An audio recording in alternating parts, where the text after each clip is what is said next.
दोस्तों, इस बार जो हुआ है वो किसी आम आतंकी हमले से कहीं ज्यादा खौफनाक था। इस बार इंसानियत की लाश सिर्फ गोलियों से नहीं गिरी, बल्कि सोच पर हमला हुआ है, संवेदना पर हमला हुआ है और सबसे बड़ा हमला भारत के धैर्य पर हुआ है। पहलगाम की खूबसूरत वादियों में जहां लोग सुकून की तलाश में आते हैं, वहां मासूमों का कत्लेआम हुआ, वो भी इसलिए कि उनका धर्म अलग था। जी हां, आतंकियों ने गोलियां चलाने से पहले ये नहीं पूछा कि तुम बच्चे हो या बूढ़े, औरत हो या मर्द। उन्होंने सिर्फ एक सवाल किया, तुम मुसलमान हो? और जो जवाब नहीं में मिला वो अगले ही सेकंड जमीन पर पड़ा था, लहूलुहान, निहत्था, मासूम। अब बताओ, क्या यही बहादुरी है? क्या यही है जिहाद का नाम? नहीं दोस्तों, ये जिहाद नहीं, ये जहालत है। ये कायरता की वो पराकाष्ठा है जो सिर्फ और सिर्फ कुत्तों जैसी हरकत करने वाले लोगों में होती है। क्योंकि अगर वाकई उनमें हिम्मत होती तो भारत की सेना के सामने आते, हमारे जवानों से भिड़ते। लेकिन नहीं, वो जानते हैं कि अगर उन्होंने भारतीय फौज का सामना किया तो उनको सीधा जहन्नुम पहुंचा दिया जाएगा। इसलिए उन्होंने आसान रास्ता चुना, धर्म के नाम पर इंसानियत का गला घोंटने का रास्ता। दोस्तों, उन्होंने धर्म पूछकर इसलिए मासूम लोगों को मारा ताकि भारत में हिंदू मुसलमान के बीच नफरत पैदा की जा सके। लेकिन मैं उनको बता दूं कि तुम चाहे अब कहीं भी छिपे हो, हम तुम्हें ढूंढकर तुम्हारे पापा ओसामा के पास पहुंचाएंगे। तारीख थी 22 अप्रैल 2025। दोपहर के करीब 2:45 बजे का वक्त था। बैसारण घाटी की तरफ दर्जनों पर्यटक टट्टुओं पर सवार होकर घूमने निकले थे। कुछ हंसते खिलखिलाते चेहरे, कुछ फोन पर वीडियो बना रहे थे, तो कुछ बच्चे अपने माता पिता की उंगलियों को पकड़े हुए पहाड़ों की सुंदरता निहार रहे थे।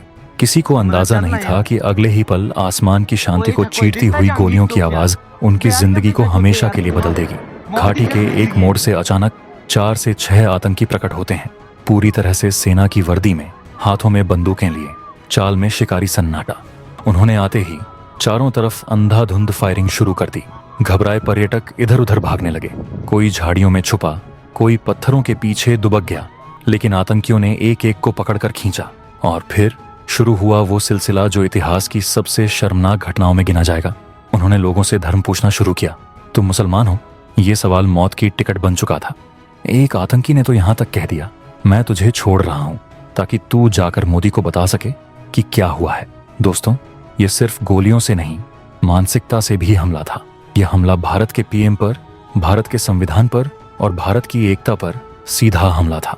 इस हमले ने बता दिया कि अब ये आतंकवादी संगठन सिर्फ हथियार नहीं चला रहे, ये विचारधारा की लड़ाई लड़ रहे हैं और अब भारत को जवाब भी विचार और बारूद दोनों से देना होगा। इस हमले में 28 लोग मारे गए, जिनमें 24 भारतीय नागरिक थे, 2 विदेशी नागरिक और 2 स्थानीय लोग। मरने वालों में एक बच्चा भी था जिसकी आंखें बंद थीं, लेकिन मुट्ठी में एक पत्थर था। शायद उसने किसी फिल्म में देखा होगा कि पत्थर से दुश्मन को रोका जा सकता है। उस बच्चे के पिता की छाती में 7 गोलियां थीं और उसकी मां की लाश ठीक उसके ऊपर गिरी थी। ऐसी बर्बरता, ऐसी हैवानियत, और दुनिया हमें आज भी शांति की नसीहत दे रही है। लेकिन अब नहीं, अब भारत को बदलना होगा। अब हमें केवल रक्षा नहीं करनी, अब आक्रमण करना होगा, जैसे इजराइल ने किया था जब उसके नागरिकों को मारा गया। गाजा में घुसकर आतंकियों को चटाई पर लिटाया था इजराइल ने, और कोई कुछ नहीं कर सका, क्योंकि इजराइल ने सिर्फ हमला नहीं किया था, उसने दुनिया को संदेश दिया था कि हमारे लोगों का खून सबसे कीमती है। अब भारत को भी वही रास्ता अपनाना होगा। और ये बात केवल इमोशनल रिएक्शन नहीं है, ये एक रणनीतिक निर्णय होना चाहिए। भारत को पाकिस्तान को 2 टूक शब्दों में कहना होगा, अगर इस हमले की जड़ें इस्लामाबाद, रावलपिंडी या मुजफ्फराबाद से जुड़ी पाई गईं, तो यह भारत के लिए खुला निमंत्रण है कार्रवाई का। पाकिस्तान को आतंकियों को पकड़कर भारत को सौंपना होगा, या फिर उनके बारे में सारी जानकारी और लोकेशन साझा करनी होगी। और अगर वो इस सहयोग से इनकार करता है तो भारत को यह अधिकार है कि वह पाकिस्तानी सरहद के अंदर घुसकर उन अड्डों को नेस्तनाबूद करे। अब कोई सर्जिकल स्ट्राइक नहीं, अब कोई लिमिटेड एक्शन नहीं, अब होगा टोटल एलिमिनेशन ऑपरेशन। और अगर पाकिस्तान की सेना बीच में आती है तो उसे भी सबक सिखाना पड़ेगा, क्योंकि जो किसी आतंकी को ढाल बनाता है वो खुद आतंक का हिस्सा होता है। पाकिस्तान के इंफ्रास्ट्रक्चर पर हमला, उसके लॉन्च पैड्स का खात्मा और उसके आतंकियों की सप्लाई चेन को जड़ से उखाड़ना, यही भारत की नीति होनी चाहिए। अब इस देश को केवल बयान नहीं, गोलियों से जवाब देना होगा। अब भारत को यह दिखाना होगा कि जब कोई उसके नागरिकों को धर्म के नाम पर मारता है तो भारत सिर्फ शोक नहीं करता, वह प्रतिशोध लेता है। और ऐसा प्रतिशोध जो आने वाले 50 साल तक कोई दुश्मन भूल ना सके। और इस हमले के पीछे जो लोग थे, चाहे वो किसी भी आतंकी संगठन से जुड़े हों, चाहे वो TRF हो, लश्कर ए तैयबा हो या जैश ए मोहम्मद, अब इन सब का अंत तय है।